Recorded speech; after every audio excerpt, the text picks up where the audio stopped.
Okay, I'm joined today by Colonel Douglas MacGregor. We're going to be talking about the Russia-Ukraine war. We're going to be talking about Putin, what's going on in the Black Sea, and the United States. Colonel, thank you so much for joining me today. Sure. So, question for you. You know, you and I have gotten some pushback for trying to be honest about the strength of the Russian army, the strength of the Ukrainian army. But I'm starting to see more and more, even left-leaning media like the Washington Post and the New York Times, they're starting to say things about the actual conditions of Ukraine, the casualties. Is this a turning point where the media is now starting to shift the narrative of the American people by speaking in reality of what's really going on over in Eastern Europe? Well, you just asked a very important question, and at this point, we can only speculate, but we do see a lot of evidence. And this was one of the reasons that I wrote the op-ed that I did in the American Conservative and called it the gathering storm. As I see a lot of evidence that inside the administration, some key figures have said, look, this is all going south. Ukraine is going to collapse. We've handled this badly. We need to get out. We need to find a way to distance ourselves from it. So I think the word has gone out to the media to gradually break the news to the American people, and I think this is going to happen in Europe as well, that things have not gone well, that Ukraine is not going to win, and that we are not going to perpetually support this proxy war against Russia. So I think that's true. And if you look specifically over the last 48 hours in the New York Times and the Washington Post, they're saying things that I and others have said for months. Ukrainians are being horrifically slaughtered. You know, the exchange rates between the Russians and the Ukrainians have varied from about, for every one Russian killed, you've had anywhere from 9 to 10 Ukrainians killed. And it dropped for a while down to 7 and 8, and then 1 to 5. And now it's back up again at about 1 to 8 or 1 to 9. You can't fight and win a war that way. And the manpower situation in that country is so terrible that they've got gangs of people running around, sort of arresting people on the streets. In Odessa, I've been sent a video of Ukrainian men that were in a cafe. Some of them are boys, some of them are older, over the age of 40. And they're just being picked up at gunpoint, dragged out of cafes, restaurants, bars, anywhere they can find them, and pushed into vans and said, you're going to the front. Some, if they're lucky, get 2 or 3 weeks of training, which is obviously inadequate. And most of the people with combat experience who could do well under certain circumstances are either dead or wounded. So this is a losing proposition, and Zelensky is just herding people into Russian gunfire. It's very similar to the situation on the Eastern Front between the Russians and the Germans. This is what Stalin did. He herded millions of his countrymen into German gunfire to overwhelm them. It was terrible, and we now know that perhaps between 37 and 42 million Soviet citizens were killed during the Second World War. That, when you compare that with 3 million Germans on the Eastern Front, it's pretty horrific. Well, the difference today is that Zelensky, though he may like to be Stalin, isn't. He doesn't have this enormous manpower pool. He doesn't have the NKVD. He does have a secret police organization, which goes around, intimidates, bullies, threatens, imprisons, and shoots some people, but not on the scale of the NKVD. He just doesn't have those kinds of institutions at his disposal. So I think the truth is coming out. Now, the other thing that's happening, and this is worthy of some discussion, I think, today, is the financial crisis in the United States. It's not just financial, it's also economic. And I think they're beginning to figure out that this is not going to end in a couple of months, that this is not just a blip on the screen or something. This is very serious. So behind the scenes, there are some sober-minded individuals saying, look, we've got to turn the page on the Ukraine conflict, and we've got to begin to think about how we're going to get out of the current financial mess. Yeah, okay. Yesterday, I had Lieutenant Colonel Tony Schaefer on, and I asked him a question. I want to ask the same question to you. You know, we had a situation where a Russian fighter jet was given permission from high up to basically mess with a Reaper drone that went down. And now it looks like the United States has no intention of recovering that, but Russia has decided that they're going to recover that. Can you tell us a little bit about why you think Russia went after that? And then after that, we have Senator Lindsey Graham of the Republican Party in South Carolina saying it's now time for the U.S. military to start shooting down Russian warplanes over international water. What are your two thoughts on that? Let's start with the first question. And again, I have to provide you what I have been told by my friends who are on the inside of the Department of Defense. First of all, every nation has what we call the Air Defense Identification Zone, an ADIZ. Ours reaches out hundreds of miles into the Pacific, surrounds Alaska. Everybody's got one. Some are larger than others. The Russians have an ADIZ, an Air Defense Identification Zone, reaches out into the Black Sea. Now, when you move into the ADIZ, you're obligated to inform the host country that you're there. Simply come up and say, this is so-and-so, I'm here, and this is what I'm doing. Obviously, we didn't do that.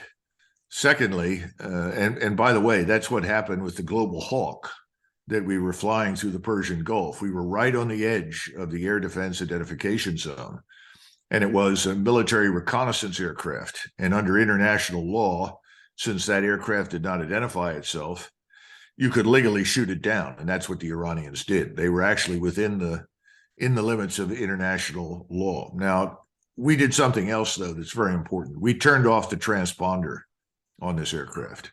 In the Black Sea? Yeah, Okay. on the MQ-29. We turned it off. I don't know at what altitude it was, whether it was at 10,000 or 5,000 feet, I have no idea. But if you turn off the transponder and you fly into the Air Defense Identification Zone, the assumption is your intentions are not friendly, that this is a hostile intervention in the air. And this was a reconnaissance platform. It flew very close to Crimea, where there are Russian military installations. It was obviously trying to collect data that could be converted to targeting data for Russian facilities in Crimea. So bottom line is they were within their rights to shoot it down. And I think that's one of the reasons that we've soft pedaled this. We don't have a leg to stand on unless we want to risk war with Russia. Now, how it was removed or defeated, I've heard all sorts of discussions. They released fuel on it. The fuel went into the intakes. The aircraft crashed. Okay, I don't know. Doesn't matter how they did it. But the reasons were, as I stated.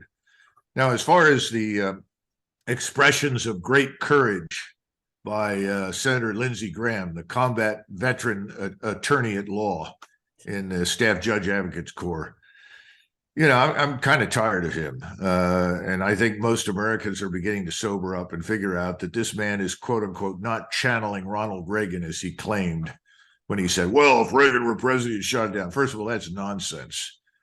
Reagan and his administration, they were not incautious people. They moved very deliberately, and they were very cautious vis-a-vis the Soviet Union.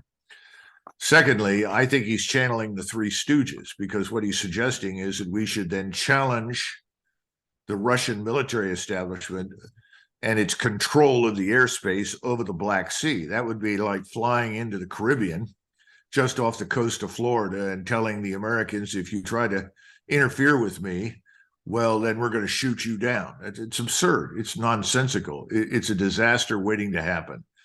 People like this, to be blunt, should be removed from office. They present a clear and present danger to the American people. Yeah.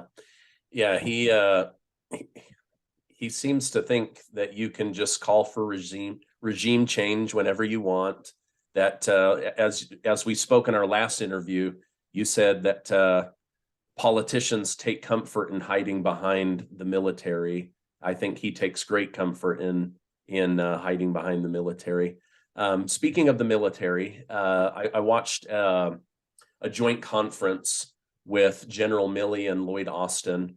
In there, Lloyd Austin says Russia is preparing for a massive attack this coming spring once the mud season dries out, and that the United States and NATO nations need to be ready to rush weapons to Ukraine so that they can continue to beat back Putin and the Russian army. What are your thoughts on that? Well, the first comment is you don't build armies on the fly. Can't be done. What you had at the beginning was an army of about 450,000 regular standing professional force, which was pretty good, by the way. It was well equipped, probably better equipped than almost any NATO army. You had another 200,000 reservists who were trained that could be mobilized and thrown into the field, which is what happened. So you could have a force of 650,000. That's what the force of 190,000 Russians ultimately encountered when they went into eastern Ukraine. Now, that force is largely annihilated. It went away months ago. And some people think that they've literally rebuilt the Ukrainian army 3 times. In other words, they've forced mobilizations, integrated new people, re-equipped, sent back into action. What Austin is really saying is we're going to do that a 4th time. That's not going to happen. First of all, that's delusional. Secondly, again, formations take time to build. Armies are not about individuals. When you see numbers, those are very misleading. It's not how many individual soldiers you can put into the field. It has to do with how many formations. And those formations can be either battalions or brigade groups. And that's what the Ukrainians use. The Russians are largely organized into what I would call brigade groups, 5,000 men. The largest formation in the Russian army is 8,000, and that's a motorized rifle division. Well, 8,000 is about half the size of a U.S. division. So they have dramatically downsized maneuver units because they've understood you've got to disperse and you have to be able to be flexible with your maneuver, respond quickly.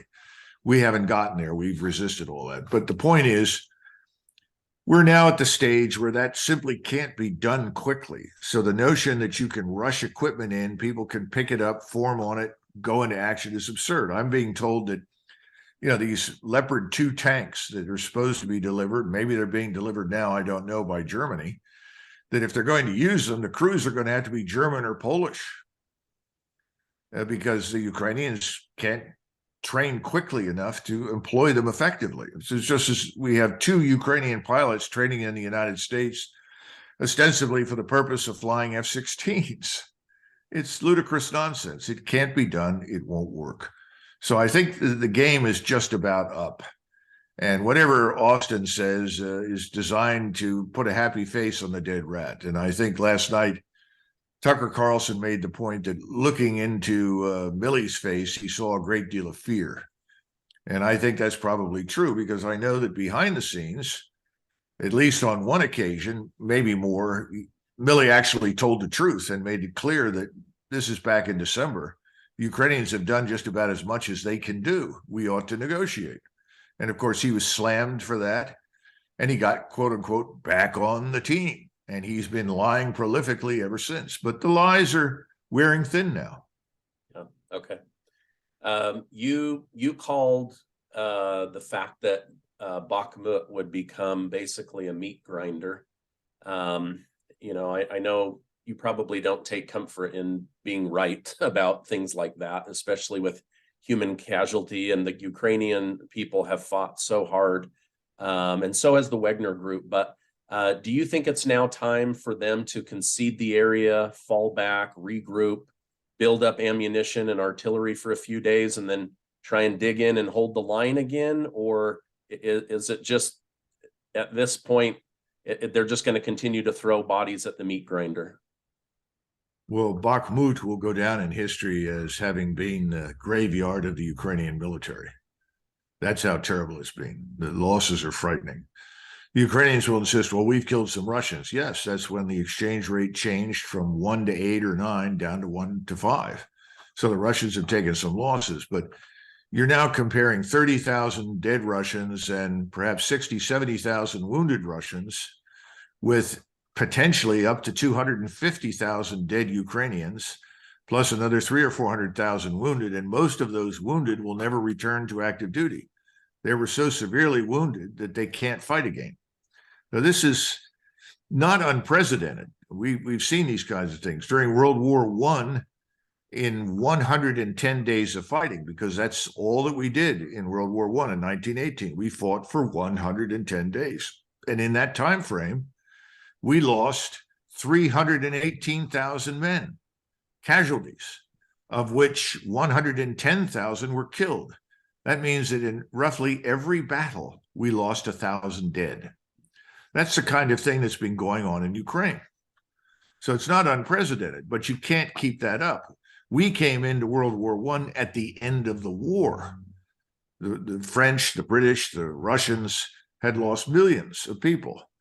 And Germany was ultimately overwhelmed simply by numbers and materiel, and thanks to the Royal Navy, starvation. This is a different situation right now. Ukraine has never had those numbers at all. And they are now really on their last legs. There's no question about it. We keep pushing them to stay in the fight. Now, we have advised them on occasion to pull back, regroup, a new defensive line, build up your reserves. Zelensky, I think, has chosen to ignore that advice in favor of continuing to attack on the assumption that if he can gain any ground, if he can prove that the Ukrainians have any fight left in them, and the Ukrainian soldiers are excellent, that's not the question, but no human being can put up with this the way they have in Bakhmut, that somehow or another we will all rush and support them. And then I think there's the other aspect of this. I think he has hoped against hope that he could drag us in. And I think we've actually conveyed the impression to him that that might happen. That's a terrible thing to say. It's a lie. We were never going to involve ourselves directly in a confrontation with Russia. Now, there were times when we flirted with it. This is this coalition of the willing. But my understanding is that's largely gone away now. And there's been a much more sober-minded assessment. We realize we can't go into this. You know, our war stocks are exhausted. We've emptied them. The Europeans never had large ones to begin with because they've been essentially vassal states of the greater American empire now for decades, and they assumed that we would come in and fight for them. So there's not much left. Russia is just at the peak of its power right now. It's mobilized. It's got unending quantities of ammunition and equipment. It's ready to fight. So the notion that we're going to motor into Western Ukraine and challenge them is a lot of nonsense. I think that's finally sunk in. That's why I think there's a movement now to try and figure out how do we disengage without looking ridiculous. That's going to be pretty tough because we lied to the Ukrainians. We've lied to our own population. We've lied to the Europeans, conveyed the impression that we could do something we can't. The Russians have not said a great deal, but they've done a lot. And a lot of us thought that they would attack in January. But the problem was they never got the ground freeze that they needed to support their maneuver. And again, people have to understand in that part of eastern Ukraine, the Black Earth, which is some of the most fertile ground in the world.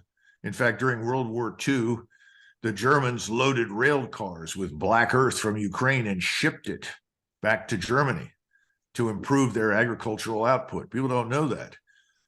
But this earth is about 10 to 15 deep in most cases, 10 to 15 feet deep in most cases. And unless you get a freeze in the winter, you just sink into the mud. Now we're into the muddy season, and the muddy season lasts potentially until May, sometimes even longer, which is why most of the major offensive operations that the Soviets launched came in the summer, because by then everything was dry and you had a chance to maneuver. For that matter, the same thing was true for the Germans. So the bottom line is that this thing is over, except for the announcement of reality that this cannot go on. The humane thing to do right now, which is not what we have done, is to intervene and say, that's it. We've got to stop this and start talking to the Russians, not demanding of the Russians what we want, but saying, look, tell us what your conditions are, tell us what you want, and we will move to the best of our ability to meet those needs. And really, we're back to the old story. Make Ukraine neutral. It could have been neutral from day one. We could have avoided all of this. It doesn't have to be a member of NATO. And then secondly, treat the Russians that live within Ukraine's borders as equal citizens. Stop oppressing them. Stop brutalizing them. Stop treating them as third-class citizens. Equality before the law for everybody in Ukraine. The Ukrainians wanted to, quote unquote, forcibly Ukrainianize Russians. Give up your language, your culture, your identity, or get out. I mean, this was unacceptable, and the Russians are sitting there watching this. So I don't know what happens now, but you're going to get a different territorial outcome. These borders will be adjusted, and there's not much that the Ukrainians can do. And we are not prepared to march east into eastern Ukraine with hundreds of thousands of European allies to fight this war. In the meantime, you have this economic catastrophe developing in the United States and Europe. It's not just the banking system, it's larger than that. The underlying fundamentals are terrible. I was shocked the other day when I discovered that a firm in Germany, in Saxony, which is the area that we used to call East Germany, which is really middle Germany historically. There's a firm there that's involved with metals, forming metals, shaping metals, developing alloys. The firm's been in business since 1380. It just went under.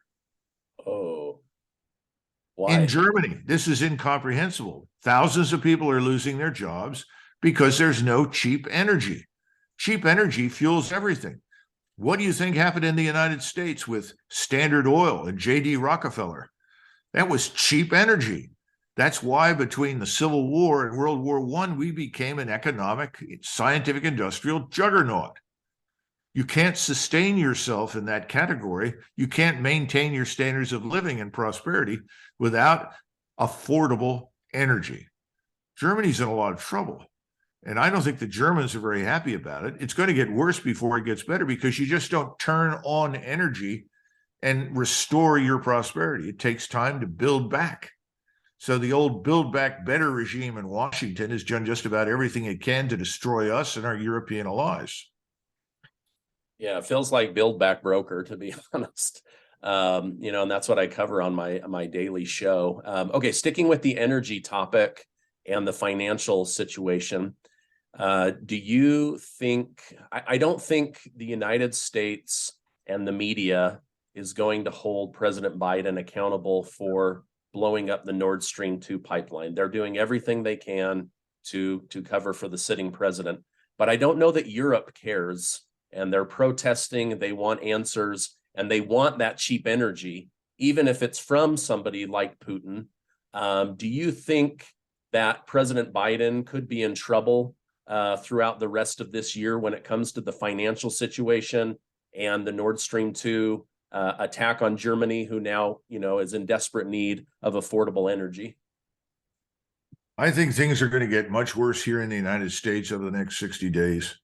Now, I am not a financial analyst, nor do I claim to be an economist. Of course, John Kenneth Galbraith once said that economists exist to make astrologers look professional. So I don't feel too badly about making some statements, but I think as these interest rates hike, and that's what they're going to do, they're going to hike interest rates again in June, it makes it that much more difficult in the banking system where there's almost no credit at this point anyway.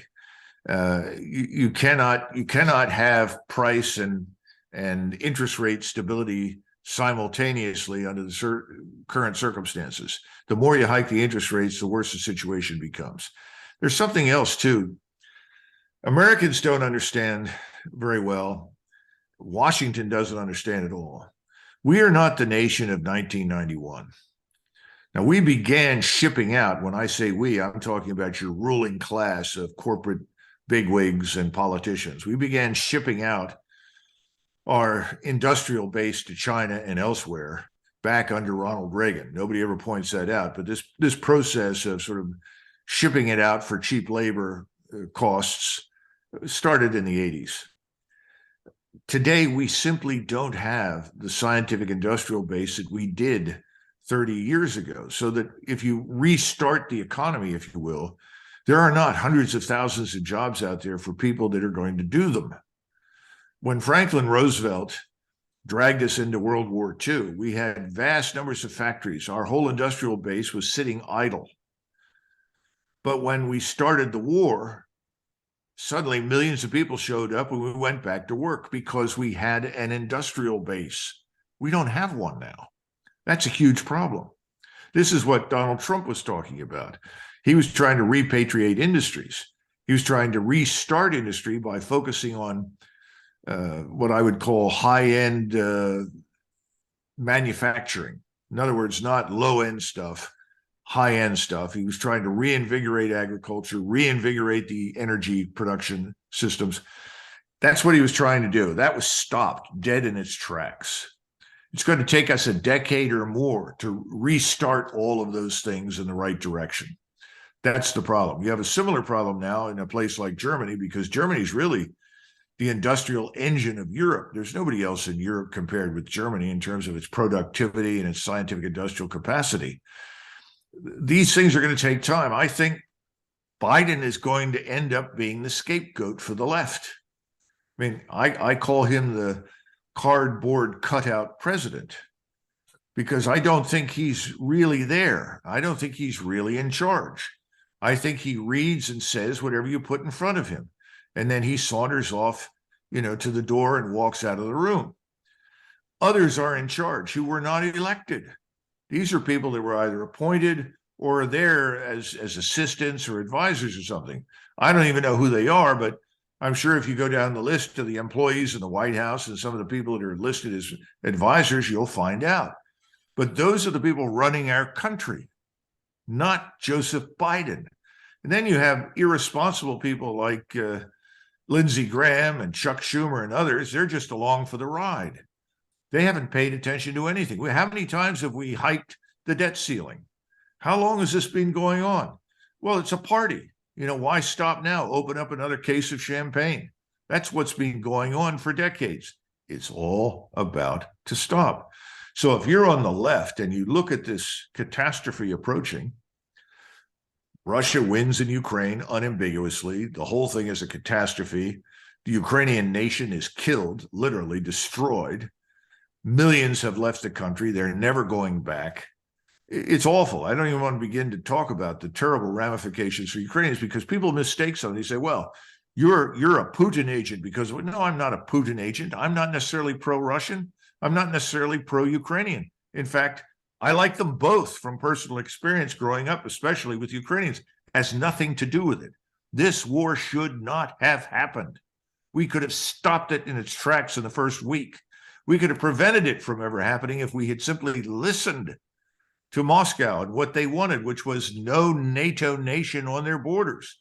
Specifically, they didn't want a NATO army and they didn't want U.S. missiles sitting in eastern Ukraine aimed at their cities and their nuclear deterrent. All of this was avoidable. So we brought all of this on. We forced this to happen. So what do? You look at Biden, you say, well, it's his fault. He becomes the scapegoat for everything. And he's resigning. And we have a wonderful opportunity. We'll have the first non-white woman as president of the United States. Isn't that wonderful? Really? Well, we'll see what happens with that. I mean, we're in new territory now.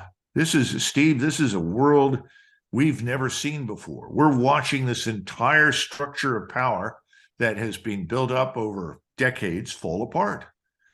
We could have managed all of this differently. We put everything at risk. We're going to watch NATO sort of gradually die alone in the corner. Henry James said, sacred cows are never slain. They simply vanish. Our sacred cows are going to vanish. No one's going to stand up and say, oh, well, today we bury NATO. Today we bury this or that, the next thing. No, it'll just drift away. And we're going to drift away out of Europe, out of Ukraine. We're going to drift away from lots of places because we're bankrupt. That's the sad truth. And no one should be surprised. And I think when the Americans wake up some morning over the next 90 days, they're going to be furious. And I think the first step will be, well, we'll blame it on Joe Biden. He's the scapegoat. Then it's the Wild West. Okay. Wow, thank you. This has been very, very insightful. And I believe the viewers will really enjoy this. One last question, then I'll let you go. I appreciate your time. You mentioned that the humane thing would be for the United States to step in and say, this war is over, let's be done. Don't you feel like China is trying to fill that vacuum where they're now saying, oh, Saudi Arabia and Iran, there's a lot of money to be made. Let's broker peace. Russia, Ukraine, hey, the United States is not going to step in. we are going to step in and broker peace. Is this one more way for China to try to eclipse the United States on the world stage?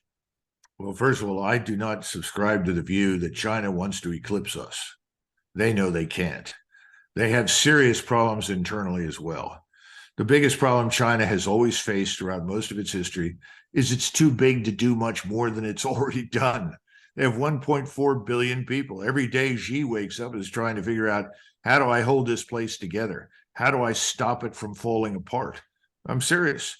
Yeah. China is not some sort of martial state that wants desperately to go to war anywhere. On the contrary, they fear it. They don't want it.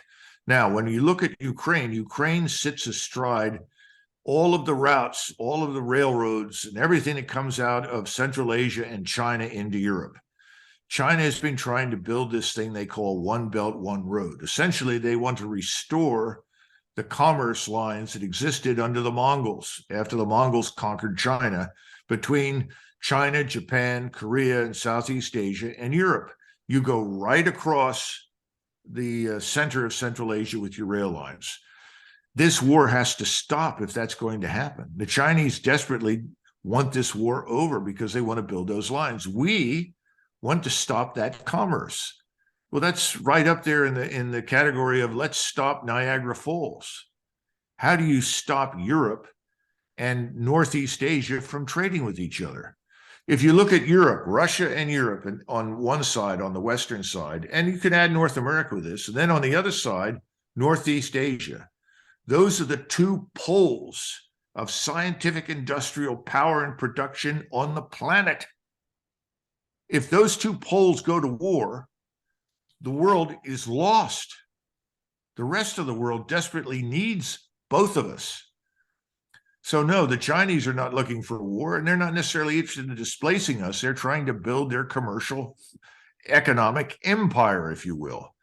And the Russians have a critical role in all of this because the Russians are the muscle in Central Asia.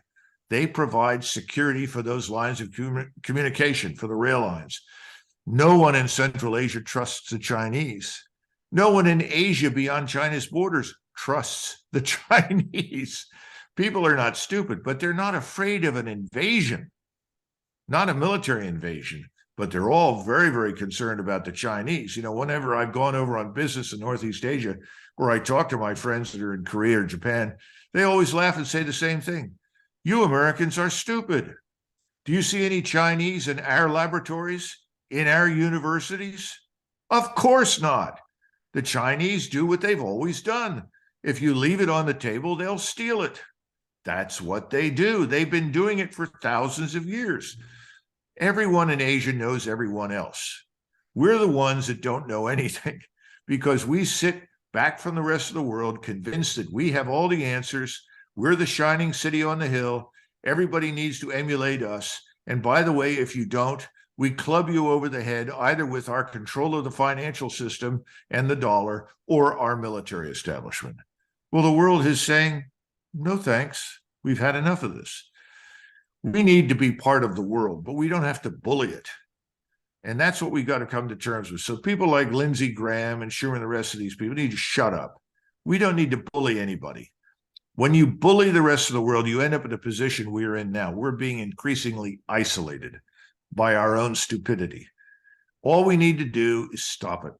We need to be prepared to do business with everybody and stop dictating to everyone everywhere how they will govern themselves. And if we have a dispute of some kind with what someone else somewhere wants to do internally, we can deal with that privately. You know, we don't have to deal with it in public, and we can make our views known. And that frequently has more effect than publicly humiliating your business partner.